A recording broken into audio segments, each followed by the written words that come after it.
새벽이라 목도 잠길 시간인데 살짝 요새 목에 변성이 와서 조금 더 여러분 말씀 듣기가 불편하시겠다 생각되는데, 그럴수록 연약함 가운데 임하시는 또 하나님의 은혜가 크실 줄로 믿습니다.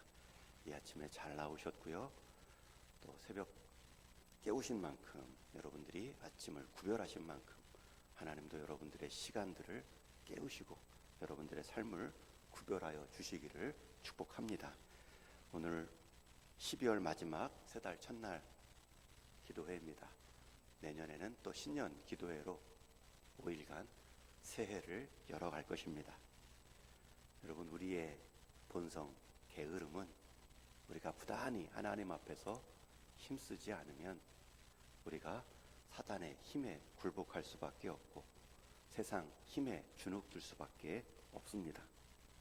어차피 똑같이 힘든 건데 우리가 부단히 하나님 앞에 힘쓰므로 사단이 우리에게 힘쓰지 못하도록, 세상의 앞에 우리가 기죽지 않도록 하나님의 영성을, 하나님의 능력을 힘입어 사는 것이 성도의 비결입니다. 그래서 한 해를 우리가 돌아볼 때 어떤 말씀으로 돌아보면 좋을까? 왜 이것이 중요하냐면, 여러분, 결국 우리 한 해 한 해 돌아본 삶의 결산이 우리 인생의 결산이 되기 때문입니다. 한 해 결산과 내 인생의 결산 기준이 다르면 그것은 진리가 아닙니다. 한 해 한 해의 말씀의 기준, 그것은 우리의 삶을 돌아본 만큼 우리 인생의 마지막 순간도 반드시 빛날 것이기 때문입니다. 그래서 오늘은 헤아림의 기준으로 함께 나눌 것입니다. 우리 인생은 기본적으로 헤아림이 필요한 삶입니다. 시간도 헤아리고요, 재정도 헤아리고요, 내 사업과 내 가정도 헤아림이 필요합니다. 미련한 사람은 헤아리지 않고 사는 삶입니다. 되는 대로, 마음 내키는 대로, 감정대로 무책임하게 어리석게 사는 인생이 헤아림, 돌아봄이 없는 삶입니다. 오늘 길게 읽은 말씀의 구절의 핵심 단어도 헤아림입니다. 우리 38절 말씀을 같이 한번 다시 읽습니다. 시작. 너희가 헤아리는 그 헤아림으로 너희도 헤아림을 도로 받을 것이니라. 여기 성경에서 말하는 이 헤아림이라는 단어의 원뜻은 측량하다, 계산하다 라는 뜻입니다. 돌아볼 때에도 측량하고 계산해야 되고요, 내다볼 때에도 측량하고 계산해야 됩니다. 내가 올 한 해 살아왔던 삶을 측량하고 계산해야 됩니다. 새롭게 주어질 내년의 삶도 측량하고 계산하여 준비해야 됩니다. 그런데 우리의 죄성은 이 헤아림에도 굽어져 있습니다. 이 헤아림의 관점도 휘어지게 만듭니다.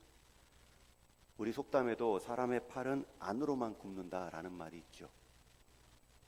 이 팔이 바깥으로 구부러지는 사람은 없습니다. 이 팔은 대개 내 것을 챙기는 안으로, 나를 보호하는 안으로만 향할 때가 많습니다. 그래서 우리의 헤아림도 그 기준이 나를 향할 때가 많습니다. 나만을 기준으로 삼을 때가 많습니다.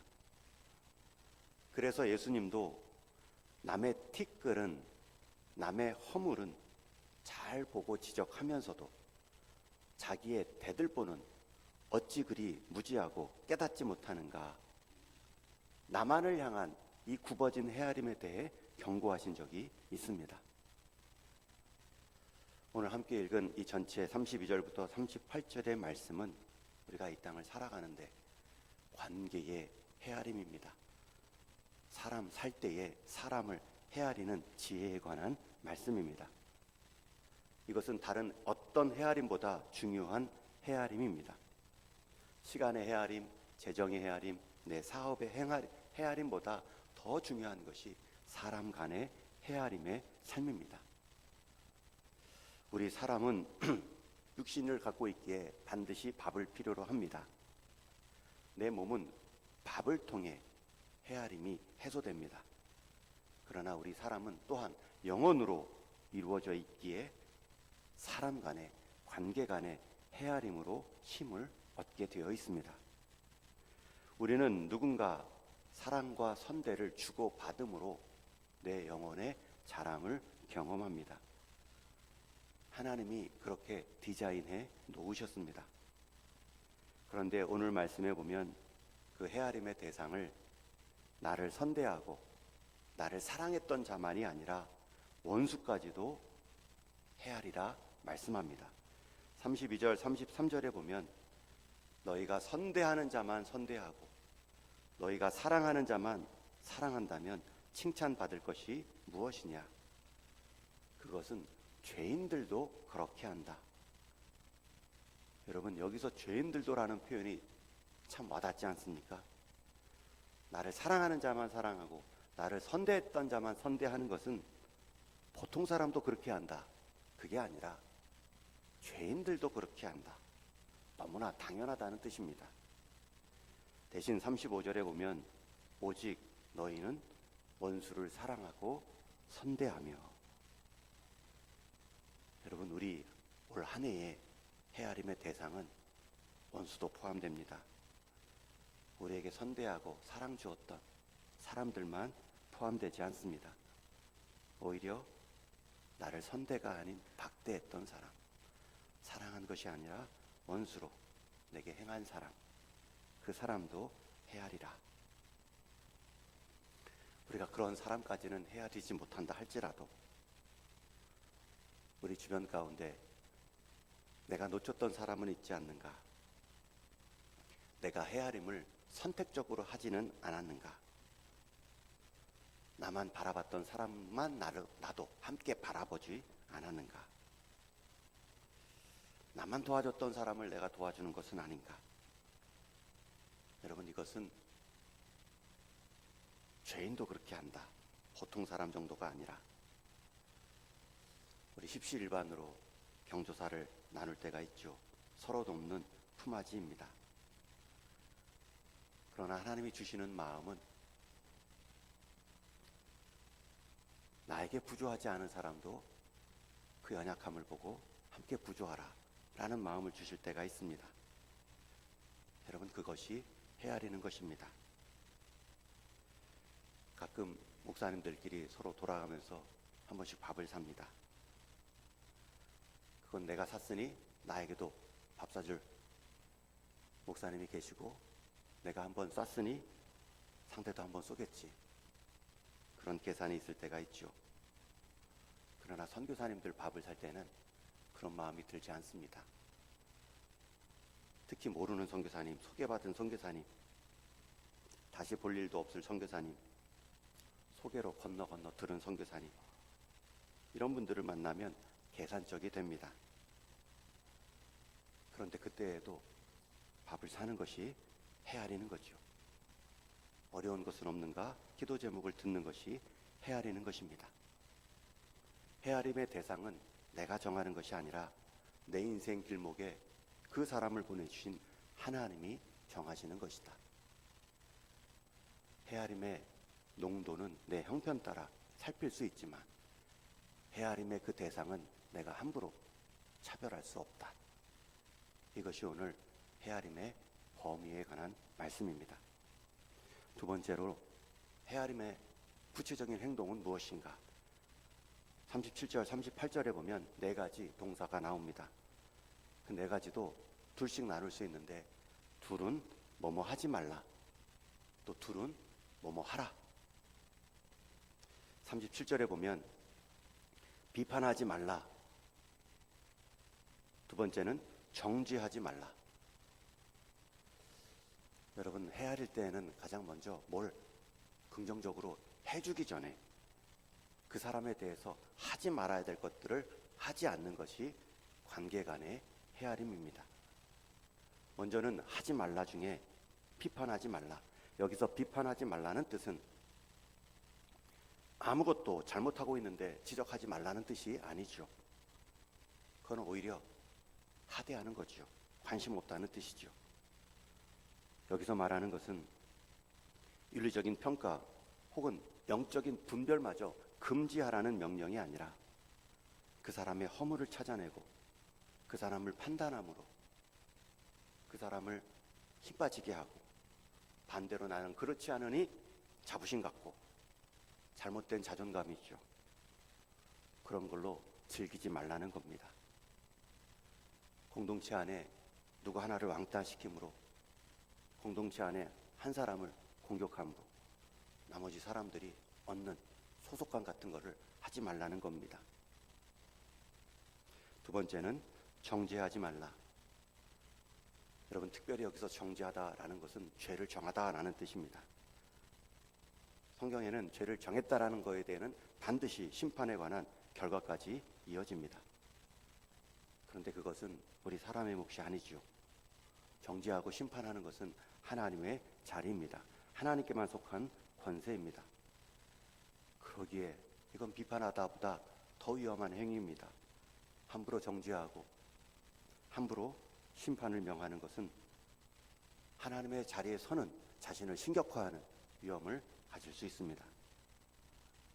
우리 그리스도인들, 우리 성도는 다른 형제를 함부로 정죄하고 선과 악에 대한 재판관의 위치에 앉지 말아야 됩니다.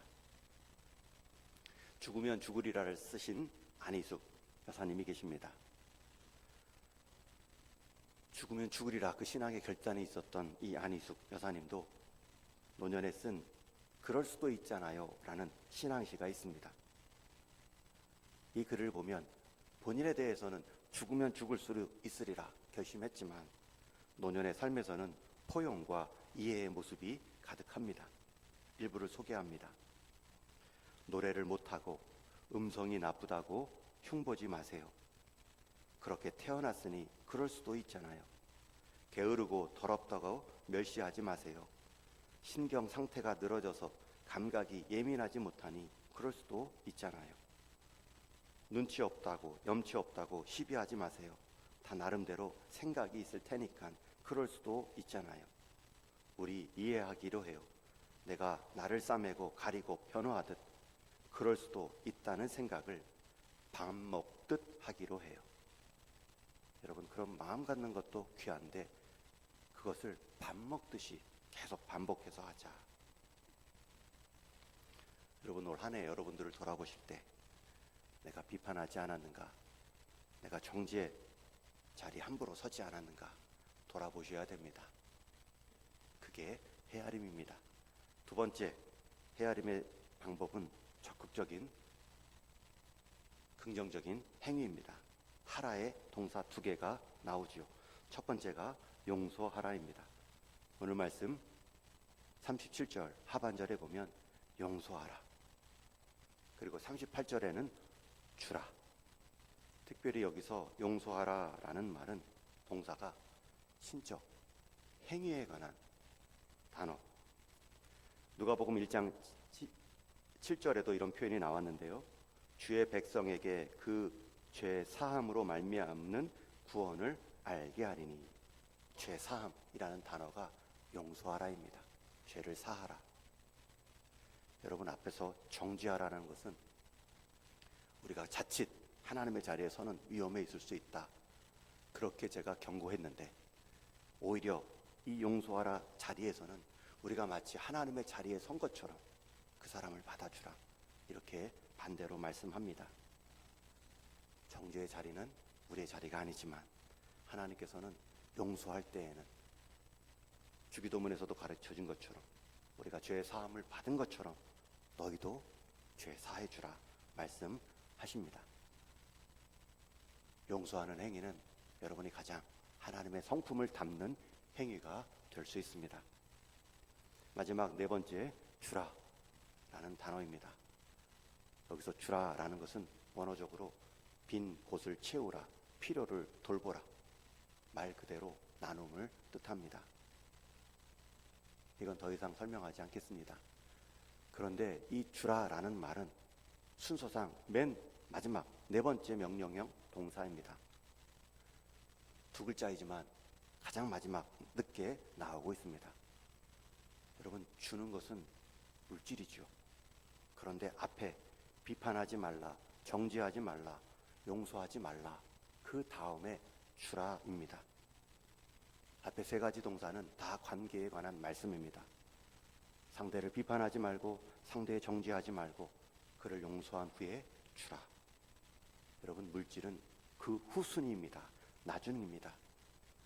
따뜻한 말과 관심이 먼저이고 거기서 흘러나오는 물질이 의미가 있다는 것입니다.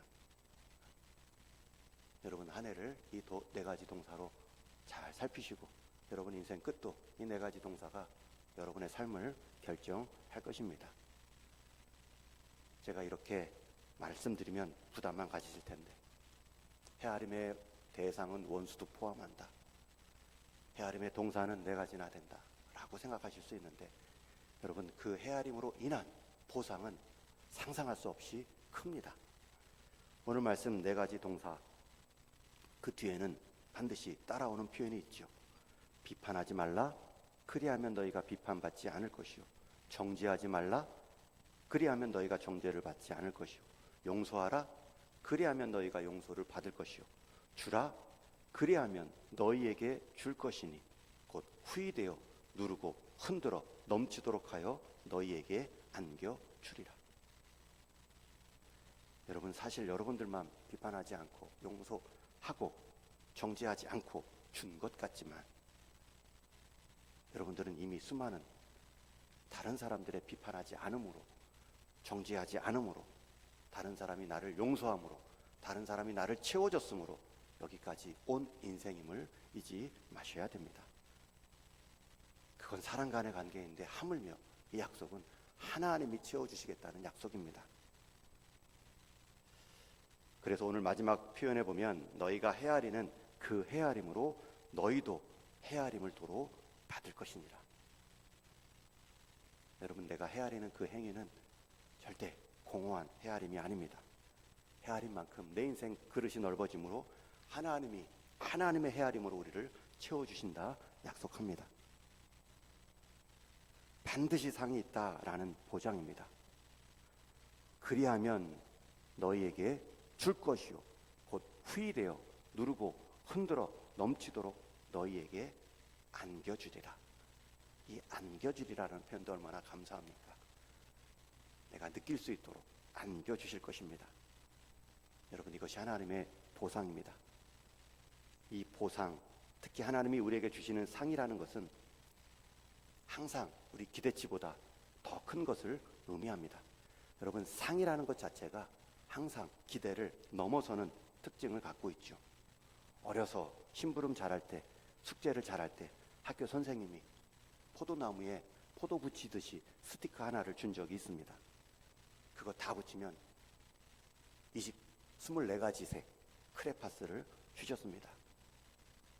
어린 시절 그 상을 받으면 얼마나 기분이 좋았는지요. 그런데 제가 자라고 성인이 되어 그런 크레파스를 수십 개 살 수 있는 상황이 되면 더 이상 제게는 그 크레파스가 상이 되지 않습니다. 그런 상 기대도 없습니다. 거기에는 그에 맞는 더 큰 상이 있다는 것입니다. 학생에게 장학금은 상이 됩니다. 군인에게 휴가는 상이 됩니다. 직장인에게도 승진은 역시 상이 됩니다. 상이라는 것은 우리 기대치 이상 좋은 것으로 채워준다는 뜻입니다. 여러분 하나님께서 우리에게 헤아릴 때 상을 약속해 주셨습니다. 그것은 그저 동급이 아닐 겁니다. 차원이 다른 하나님 수준의 우리 인생을 채우시고 만족해 주시는 상이 있습니다. 이제 말씀을 맺습니다. 일산에 있는 한소망교회에서 김희아 집사님의 간증을 들은 적이 있습니다. 이분은 태어나면서부터 얼굴에 큰 붉은 반점을 갖고 태어났기에 부모에게로부터 버림받아 고아원에서 자라며 클 때까지 사람들의 시선을 두려워하고 홀로 땅만 보고 지내왔다고 합니다. 얼굴 안 보여주려고. 어려서부터 그러한 아픔을 어떻게 우리가 짐작이나 할 수 있겠습니까? 그 집사님은 무서웠던 사람들의 시선을 극복하고 지금은 누구보다 건강한 자존감을 가진 채 오히려 신앙 간증을 나누는 일들로 여생을 보내고 있습니다. 간증 마지막 부분에는 항상 말합니다. 나를 낳아준 엄마의 얼굴도 모르고 얼굴에 반점 있다고 자기를 버렸던 엄마에게 저는 항상 감사합니다라고 간증을 맺습니다. 이렇게 변화받을 수 있었던 그 힘에는 자기 어린 딸의 힘이 컸다고 말합니다. 하루는 딸이 집사님 품에 안겨 엄마가 없어서 불쌍해. 그러니까 이 표현은 뭐냐면 엄마는 엄마가 없어서 불쌍해 라는 뜻입니다. 그런데 자기는 엄마가 있다니 좋다는 말이죠. 그때까지 받지 못한, 들어보지 못한 엄마의 사랑이 딸로 인해 경험되었다 말합니다. 또 한 번은 딸이 학교 끝나고 집으로 돌아오는 길에 엄마에게 붕어빵을 주겠다고 하나를 사갖고 돌아왔는데 받아보니 붕어빵에 꼬리 부분이 없습니다. 오면서 그 고소한 냄새를 이기지 못하고 잘라 먹은 채 그 붕어빵을 엄마에게 내민 거지요. 그 마음, 그 먹고 싶었던 것까지 참고 자기에게 붕어빵을 내민 딸을 보며 엄마의 사랑을 느끼고 엄마마저 품을 수 있는 마음으로 회복되었다 말합니다. 이렇게 어린 딸로부터 사랑을 받으면 자기를 버렸던 엄마까지 품을 수 있는 헤아림의 사람으로 바뀝니다. 이것이 헤아림의 능력이지요. 이 집사님의 치유 방법은 나를 버린 엄마가 직접 돌아와 잘못했다, 진심 어린 사과를 통해서도 가능할 수 있겠지만 또 하나의 방법은 그런 엄마마저 용서하고 받아들일 수 있는 헤아림의 크기를 크게 확대시켜 놓는 것입니다. 그게 딸로 인해 가능했다 말하죠. 여러분, 결국 우리가 헤아려주는 것, 서로 헤아림을 받는 것이 영혼의 성장입니다. 탐욕은 우리를 헤아림으로부터 멀게 만듭니다. 철저하게 자기 것만 헤아리게 만들고 남의 것에는 마음도 두지 않게 만듭니다. 여러분, 그 인생 남은 헤아리지 않고 나만 헤아렸으니 잘 살 것 같지만 남도 나를 헤아려 주지 않습니다. 하나님도 그 빈자리 더 주고 싶은데 그 그릇이 작아서 채워줄 것도 없을 것입니다. 오히려 지혜로운 사람은 헤아림으로 주변을 살피는 삶입니다. 우리가 올 한 해도 내가 헤아렸는가 잘 살펴보시고 새해에도 헤아리는 삶이 되게 하옵소서. 헤아리는 인생과 우리 독립교회가 되게 하여 주옵소서. 기도하시며 12월을 보낼 수 있기를 주님의 이름으로 축원합니다.